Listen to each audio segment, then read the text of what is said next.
Reading by Matt Berard. Wheels Within by Charles DeVette. Never ask, who am I and where do I come from? The answers may not be what you'd expect. When did the headaches first start? Asked the neurologist, Dr. Hall. About 6 months ago, Bennett replied. What is your occupation, Mr. Bennett? I am a contractor. Are you happy in your work? Very. I prefer it to any other occupation I know of. When your headaches become sufficiently severe, you say that you have hallucinations, Hall said. Can you describe what you see during those hallucinations? At first, I had only the impression that I was in a place completely unlike anything I had ever known, Bennett answered. But each time, my impressions became sharper, and I carried a fairly clear picture when my mind returned to normal the last time. I felt then that I had been in a room in a tall building that towered thousands of feet over a great city.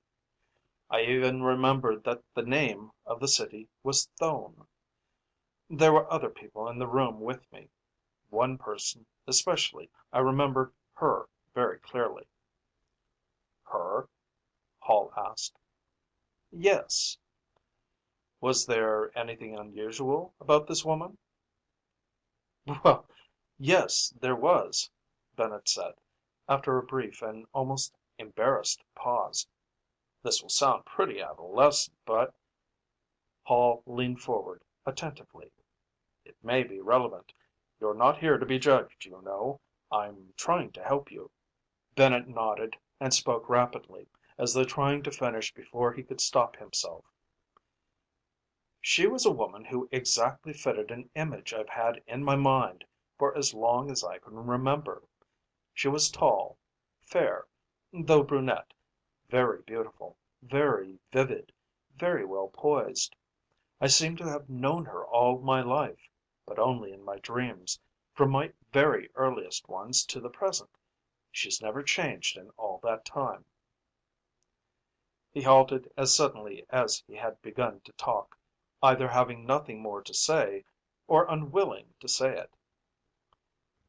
Have you ever been married, Mr. Bennett? Hall prodded gently. No, I never have. Again Bennett stopped, adding nothing more to his blunt answer. May I ask why not? Bennett turned his face away. I was hoping you wouldn't ask that. It makes me sound like a romantic kid.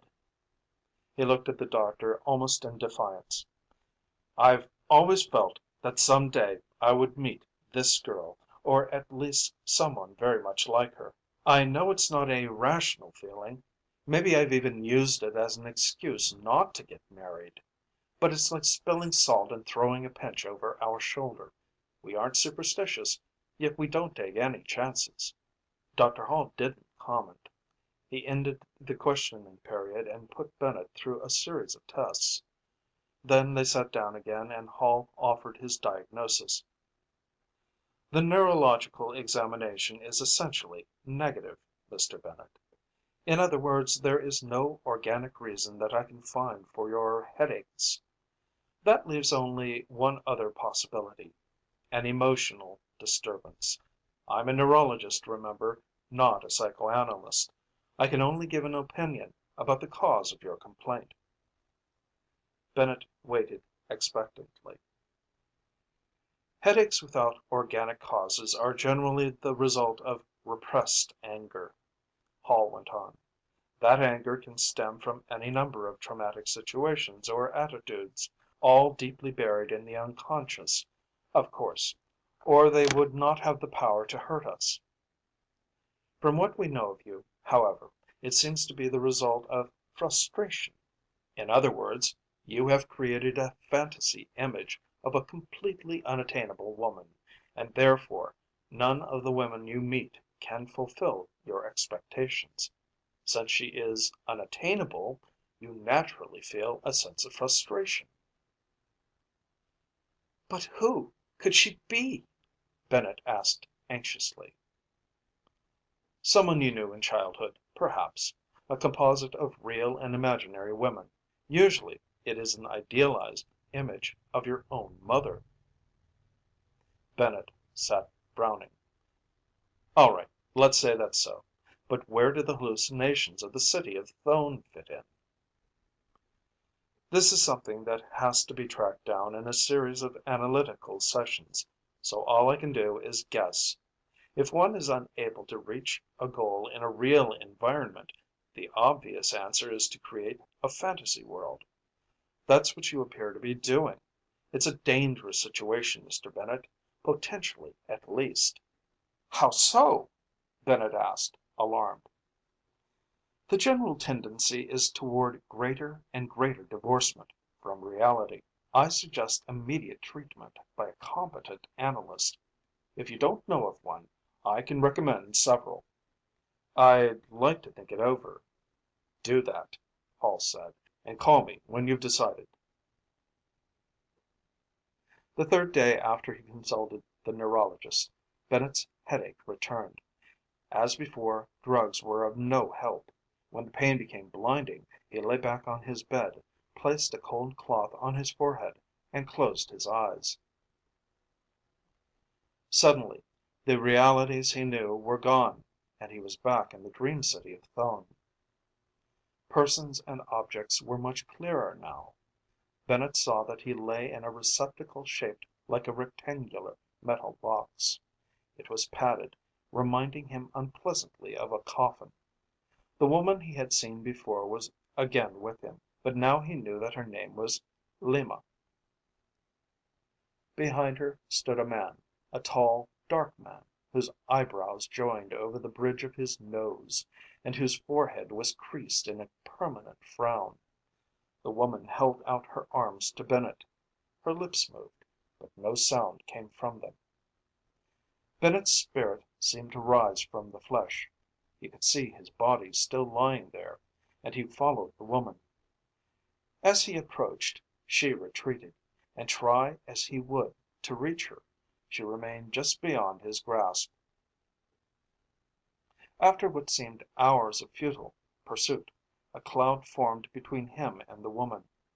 When it dissipated, he had left the world of Thone.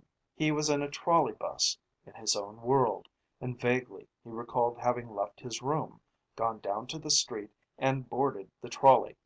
During the time he had followed Lima in his hallucination, it seemed that he had a definite destination then, but now he could not recall what it had been.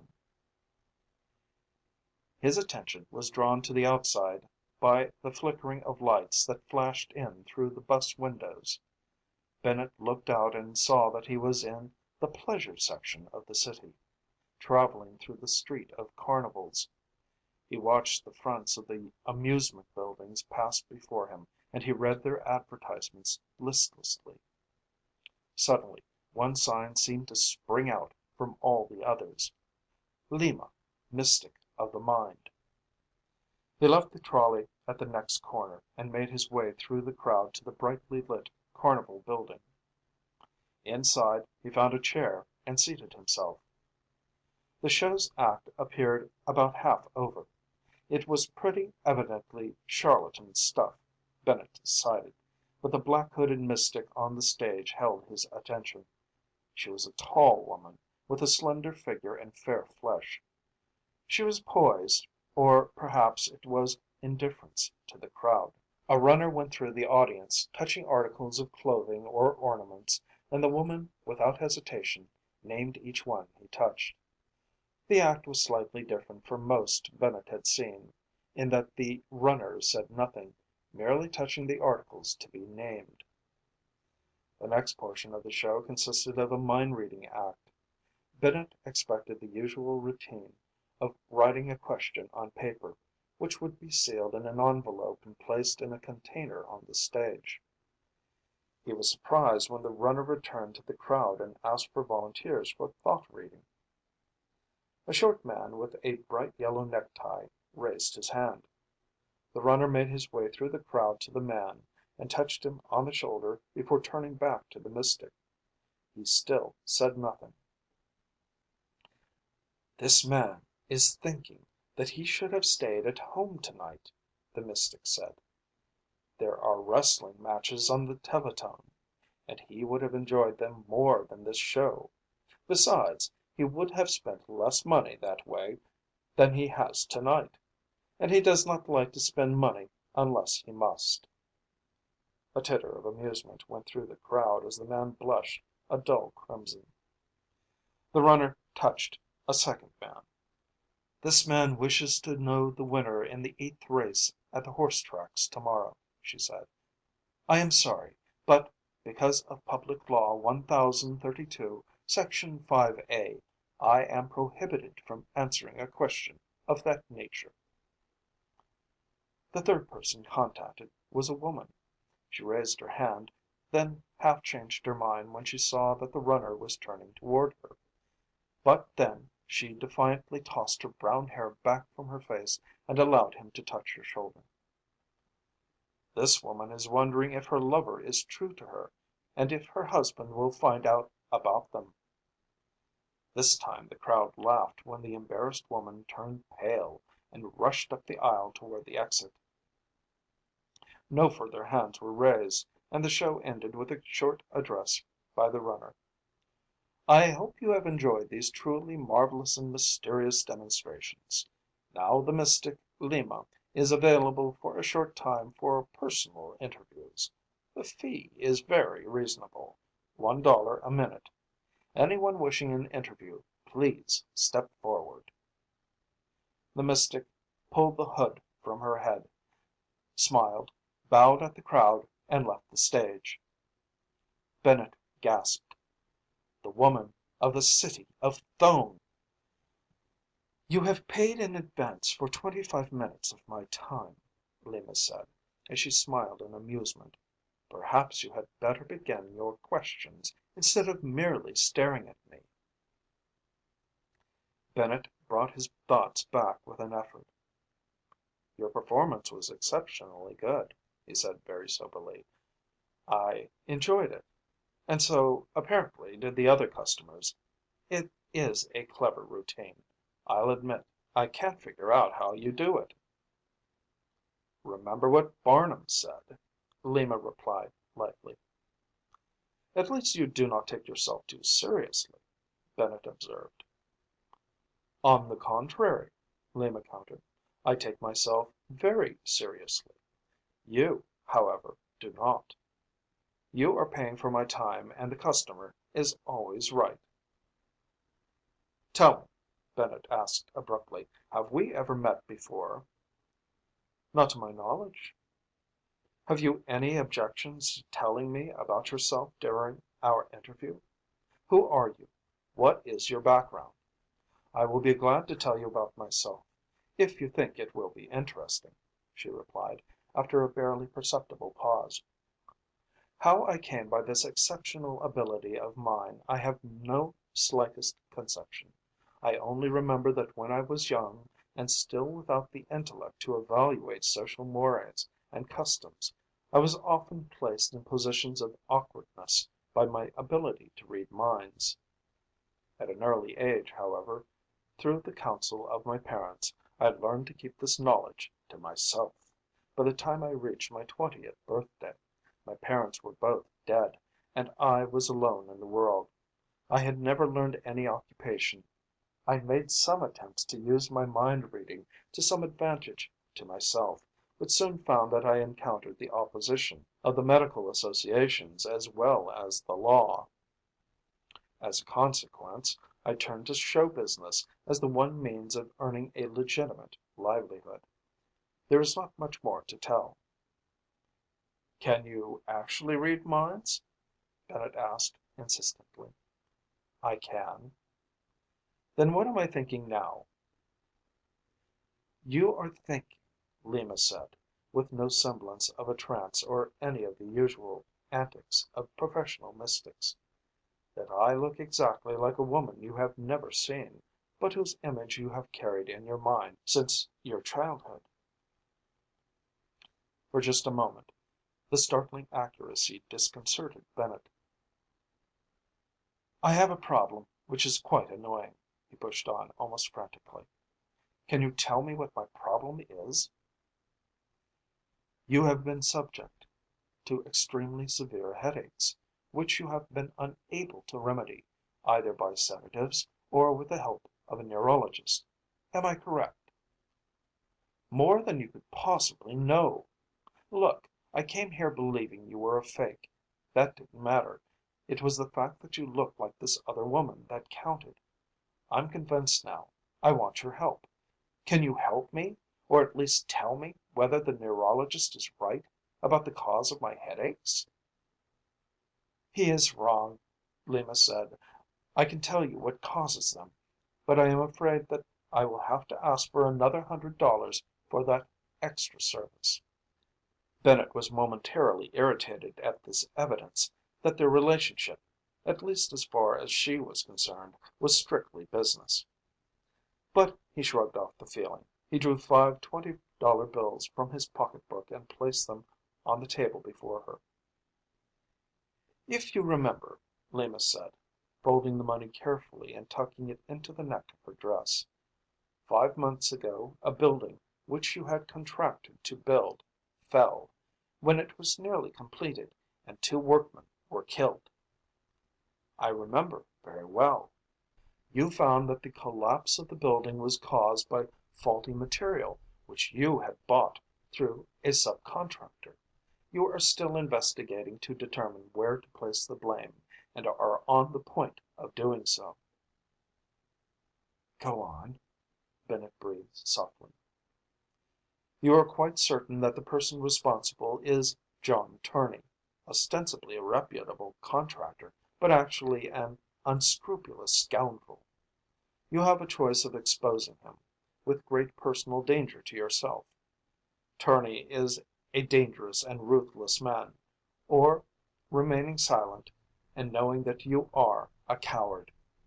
The difficulty of that choice is causing your headaches." "You may be right," Bennett admitted without hesitation.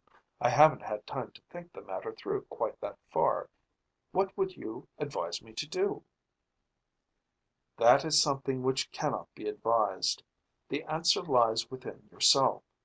You are either a big enough man to do the right thing, which you yourself recognize, or you are a small man and will take the safer, less honorable course. The decision and the integrity lie within yourself." Bennett slumped. "I see that. Then there's nothing more that you can do for me." "But there is," Lima replied. "I can cure your headaches, if you wish, for an additional $100. "That would be a cheap price." Bennett drew his wallet from his pocket. "My cash is rather low. Would you accept a personal check?" "Certainly," Lima said. "But first, let me explain about my cure. There is some mental unpleasantness involved, which you may consider worse than the ailment." "I doubt that. I can't imagine anything worse than this agony."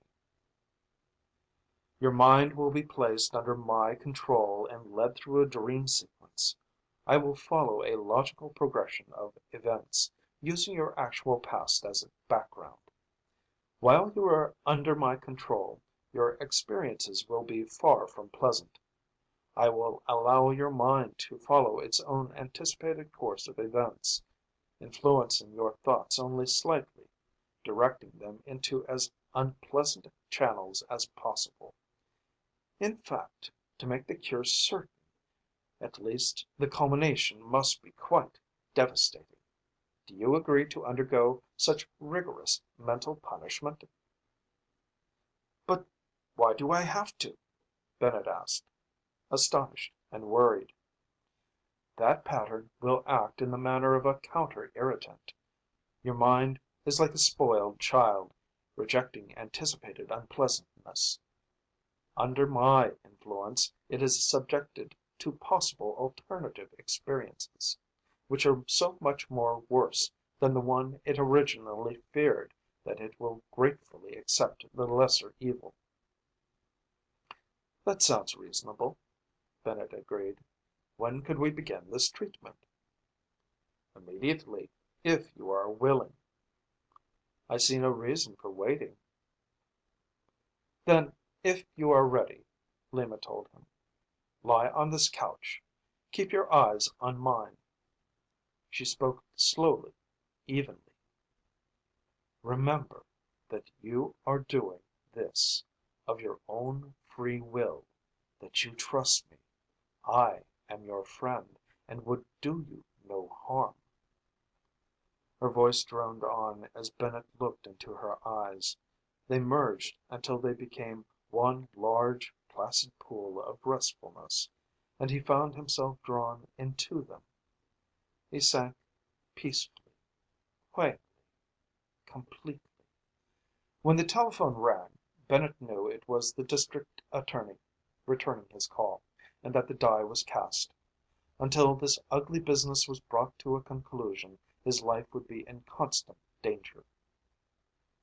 "Leroy Bennett speaking," he said. "I have had collected some information that I think will be of very great interest to your office." "Information about what?" the voice at the other end asked briskly.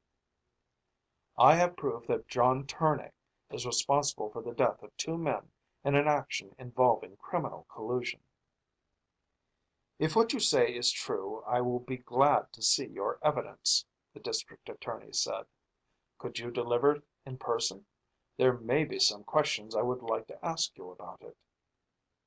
"Certainly," Bennett replied. "When would be the most convenient time?"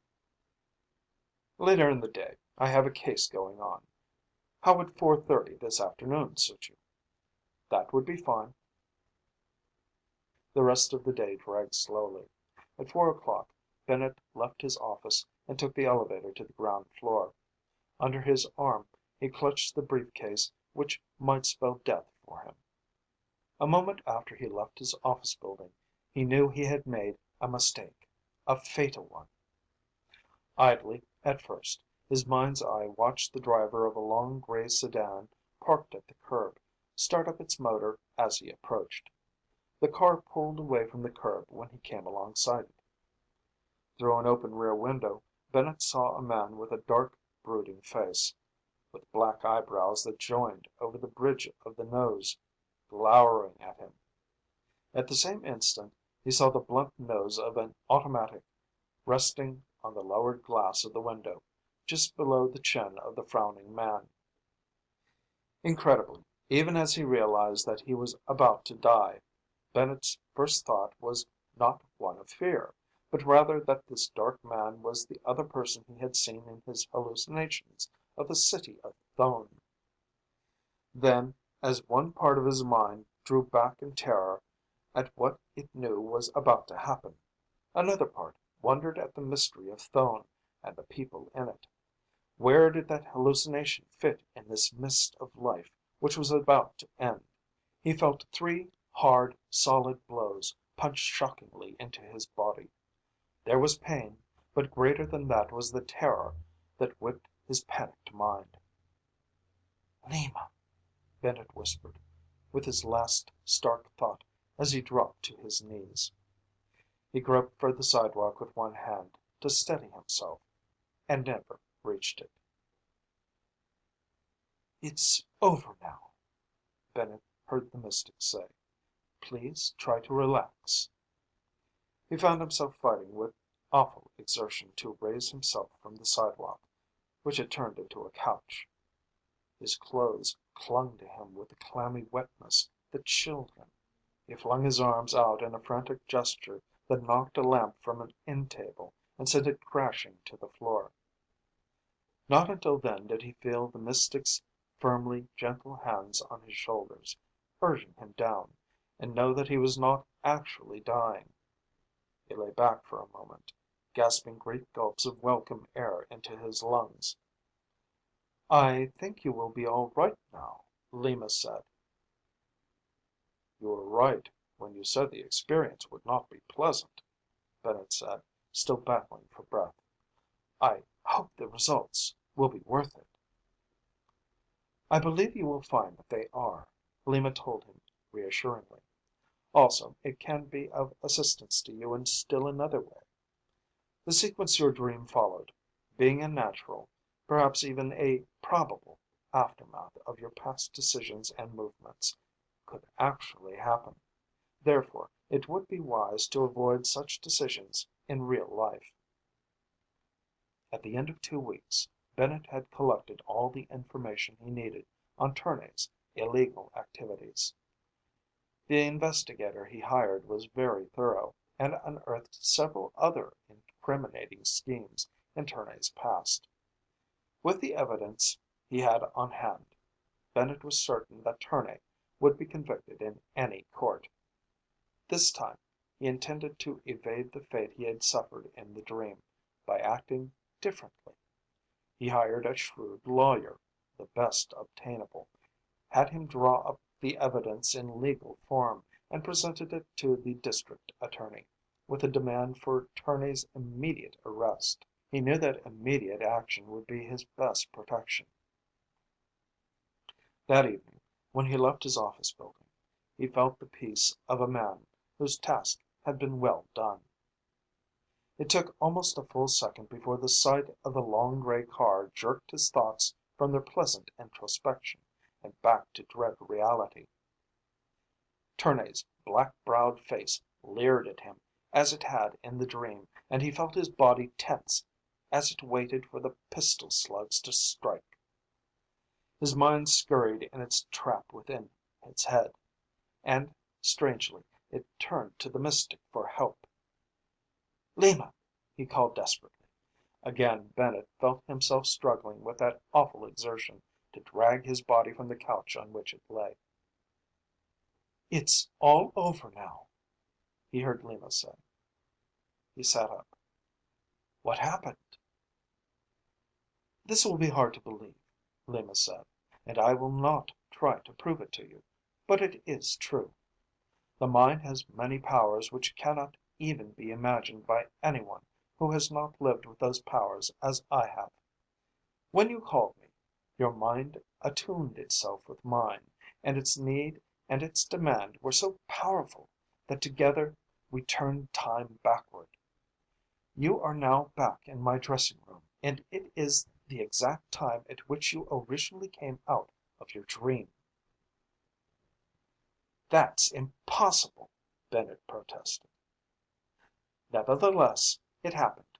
I only ask you to keep in mind one thing. Some day, when your mind has been made more facile, you will understand how I am able to do this. It will even appear logical to you. Now, however, the only thing I can tell you is, believe it." Bennett had no intention of muffing this second chance. After he had collected the information about Tournay's criminal activities, he also dug into his past for a man who had cause to hate the contractor. He found the man he sought, a man as ruthless and unscrupulous as Tournay himself, one who could fight him on his own ground. Roger Clarkson had been the controller of a string of bookie joints before he had been framed by Tournay and convicted to serve 10 years in prison. Clarkson had been released from prison 6 days before. He found that Tournay had gained control of his former criminal empire. Everyone, including Tournay, knew that the only thing preventing Clarkson from taking revenge was the opportunity. Bennett sent his information to Clarkson and sat back to await the results. That evening, as he was about to leave his office building, some inner caution warned him to take no chances. He stepped cautiously out into the street, looked both ways for the gray sedan, and saw that the street was empty before he walked to the corner. He arrived there just in time to meet the long gray sedan as it drove up. Once more he fought the awful exertion on the mystic's couch. This time he came out of the blackness with his mind clear. "You've saved me again," he said to Lima. "Have you turned time backward again?" "Yes," she replied, "but I have given you all the help I can. The next attempt you make, you will have nothing on which to lean except your own strength." "But why do I always arrive at the point where I'm being shot by Tournay, regardless of what course I choose? Is there no way I can beat him? If you believe in fate as strongly as I do, you will accept that conclusion as inevitable. The long gray sedan is the symbol of your death. You cannot avoid it, at least not as long as you persist in passive action. What do you mean by that? Just this. You wish to see Tournay punished. Your sense of justice demands it. But each time you try to have someone else administer that punishment. It appears to me that the only possibility of your breaking this fateful progression of events is for you to administer the punishment yourself. You probably realize the danger of trying that, but I can't see where you have any other choice. In other words, you feel that the only chance I have of preventing Tournay from killing me is to kill him first? Yes, Lima said. Are you strong and hard enough to do it? Bennett thought for only a brief moment before he nodded. I'm desperate enough, at any rate. This time he did not leave immediately. He had to find out something first. He put his arms around Lima's shoulders and drew her toward him. She put her face up and he kissed her waiting lips. They were sweet, and, if she did not return the ardor of his kiss, he did not notice it. Mr. Tournay is not in, the girl at the desk told Bennett. You might try his home. At a pay booth in the lobby, Bennett called Tournay's home. The voice that answered was that of a tired woman, one who has given up hope. Mr. Tournay called me a short time ago and said that he would be in the office of a Mr. Leroy Bennett in the Lowry building, if anyone called, the tired voice said. Bennett hung up and caught a cab. His quarry had walked into an ideal place for their meeting. For better or for worse, he would soon bring this conflict to an end. In his office, Bennett found that Tournay had been there and gone. He had left a message. Tell Mr. Bennett that Lima sent me. So that was it. Lima had used Bennett as a dupe. He could not figure out her purpose, but he knew that he could never trust her again. She had been against him from the first. Perhaps even she, rather than Tournay, was the prime menace. He decided that he must kill them both, before they had the chance to kill him. Touching the small, flat pistol snuggling in his shoulder holster, he knew the pursuit must continue immediately. He rode the elevator to the ground floor, and felt his mind working with a clarity and a precision which he had seldom experienced before. This time he knew he would win. Shrewdly, before leaving the building, Bennett looked out through the glass pane in the door first. He waited only a moment before he saw the long gray sedan as he had expected. They would not trap him again. Ducking back, he walked rapidly toward a side exit. Night had fallen by the time he reached the carnival building. He did not ring the bell. Instead, he walked to the rear, climbed the stairs of a fire escape, and softly opened the window of a bedroom. He stepped inside just as softly and stood listening for breathing.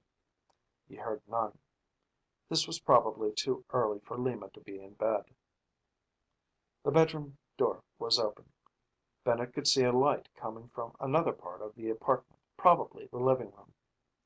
He paused to steel himself for what he must do. The time had come when he would have to be savagely ruthless. He found Lima sitting on a couch, reading a book. He suspected that she still had some control over his mind, and he had no intention of letting her influence him. She must be killed before she could read his intention. It didn't work. Bennett spoke just loudly enough to startle Lima into raising her head. As she looked up, he shot her squarely between the eyes. In an agony of frustration, Bennett saw the flesh of her forehead remain clear and undisturbed. He knew he could not miss at this range, yet she was unhurt. He lowered his sights and shot at the white neck beneath the fair head. She still sat there, returning his gaze, unperturbed, unmarked by the bullets. He pumped the 4 remaining bullets into her body. The only part of her that moved was her lips. "It's no use, Leroy," she said. "Haven't you guessed? You are still in your dream. You can't kill me there." Suddenly the implication struck him with its awful simplicity. "Good God!" His voice rose.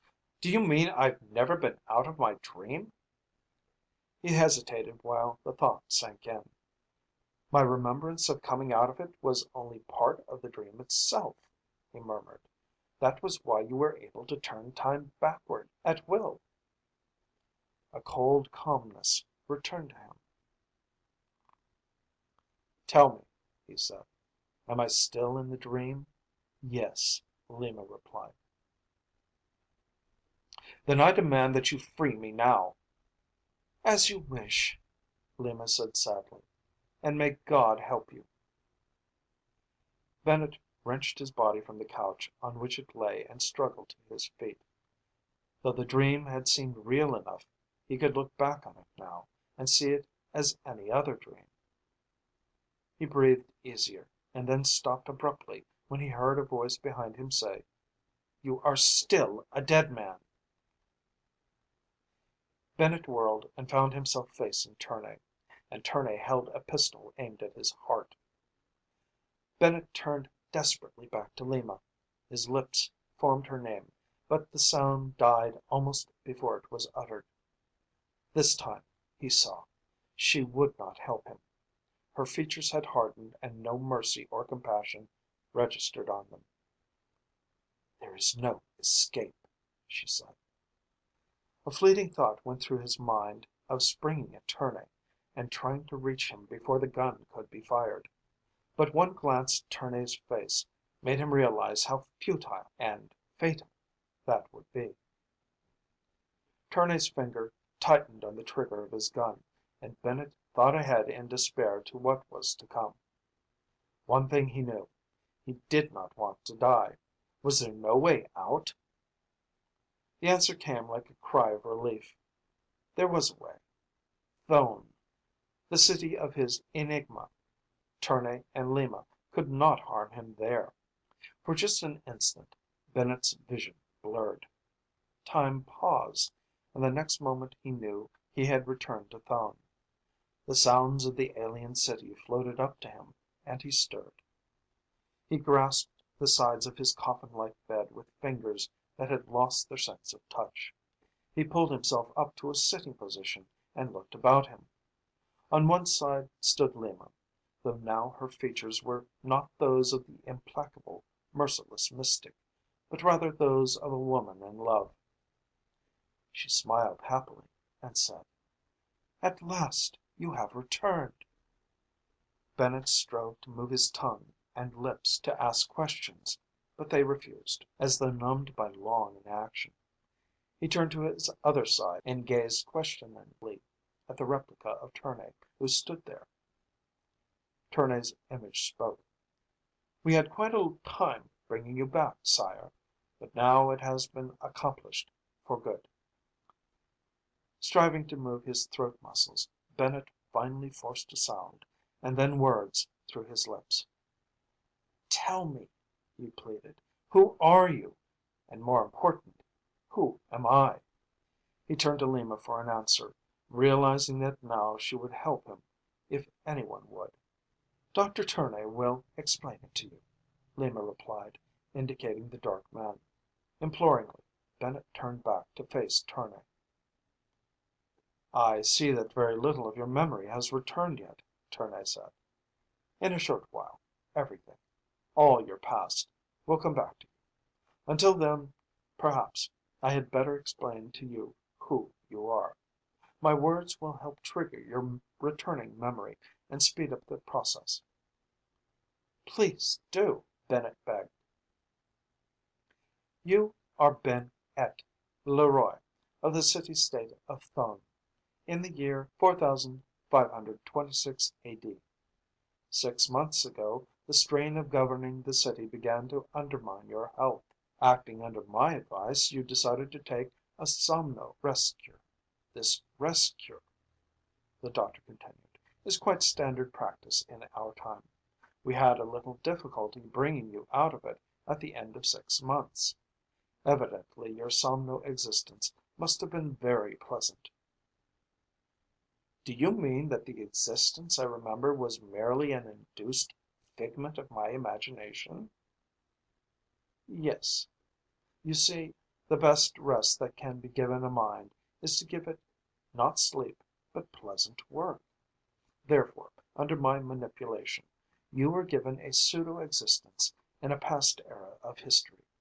You were led to conceive yourself as occupying a position which, after close study, I deduced would be the most suitable and relaxing for you." "But if that is true, why did my dream have to end so unpleasantly? I might say, so nearly fatally?" Bennett demanded. "The more successful I am in choosing a pleasant existence for a patient in the somno, the more difficult it is to bring him out of it," the doctor replied. "Your unconscious mind, realizing how happy you were in your simulated existence, and how it would have to return to the rigor and stress which unnerved it before, fought with all its strength to remain where the somno had placed it. The usual practice in bringing a patient back to reality is for the doctor to enter the dream and convince him, by whatever means may be necessary, to return. Sometimes, however, the patient is so firmly tied to his somno existence that drastic measures must be used. This is usually done by means of making the somno existence so anxiety producing that the patient is glad to return. Your particular release was one of the most difficult that I have ever encountered. In fact, I was unable to bring you back myself, and asked your wife, Lima, to enter the somno with me and help force you to return." Bits of recollection, which had been edging into Bennett's memory, burst through in full force, and he remembered. It was true. He was Bennet Leroy, of the city state of Thone. He turned to Lima, and as he read the glad light in her eyes, he knew that she had witnessed the return of his complete memory. "Welcome home," she said. End of Wheels Within, by Charles V. DeVette.